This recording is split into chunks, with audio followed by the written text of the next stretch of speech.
Good morning, everyone. Thanks for being here. I just want to take a few moments to draw your attention to some demographic facts that, while they've been out there for quite a while and people are aware of them, they still haven't really become sort of common wisdom, conventional wisdom, if you will, with respect to how the changing demographics and the sea change that we're undergoing across the country can really impact on the political landscape. So I titled this first slide, Welcome to the Future, because we're here. For quite a while we've been talking about the upcoming, soon-to-be changing demographics that will play a powerful role in politics and in our social fabric overall as a nation. In fact, we're already in that new future and already dealing with a lot of the issues that are raised, the challenges that are raised, but we're not actually taking advantage of the opportunities that are presented by these changing demographics. So just to put it out there for people, at a national level, 34% of folks in the U.S. are people of color.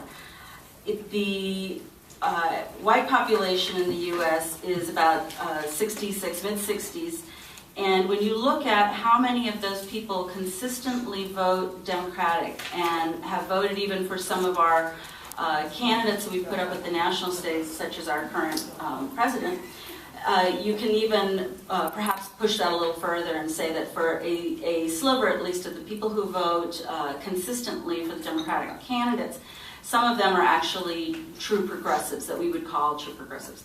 And when you add these two groupings together, and that grouping is about 28% of the total population. So when you add those two groups together, you have 62% of people in the U.S., right? So that's, as you all know, because you can count, a majority and then some. It's actually a very safe margin. When we, of course, need to look at the question of who can, in fact, vote, right, who is over the age of 18, the numbers shift. As we know, minorities tend to be younger, lots of children.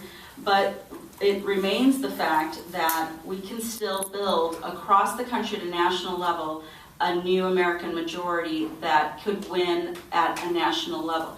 The other thing that I think is really important to point out, I didn't include this on here because obviously we don't have time, but when you look at specific states, this is even more true. And it's actually been true for a while, but it's becoming a very strong majority in a number of key states. This is just a way to sort of visualize this a bit. On the left, you have the year 2013, and goes all the way out to 2027. And this is just looking at the state of Texas. And the light blue line represents how many Latinos there are, and then the darker blue line is the total people of color. So the light blue line is included within that, that next line. As you can see here, over time, we go from what is now 43% of the population just being black and brown. That's not counting Asians. That's not counting those Democratic voting whites or progressive whites, all the way up to 48%, right? So clear majority, right, as we move forward through time. Another thing I think is really important that this slide illustrates is the fact that no one group can do it alone. We are talking about a new American majority that in fact is probably more inclusive than anything we've seen in American politics to date, right? When you actually aggregate, bring together, find a cohesive way to create a grouping out of this, these what are still in many respects, disparate groups, right? You actually can build something that is far larger than what I think any of us even contemplated. I have a predisposition to want to think about the role of minority voters, but a hard numerical data analysis still bears out the fact that there is incredible power behind these numbers. And then just to, I think for many people the question in the back of the mind is, yes, but we don't vote, we hardly register, we're not participating at the levels that we need to see folks participating at, and that's why you keep losing in places like Texas where you have such strong numbers. The reality is that conditions can be changed so that people's voting patterns can be changed, right? Nothing is static in this situation other than the fact that time will march on and these groups will grow and grow in size over time.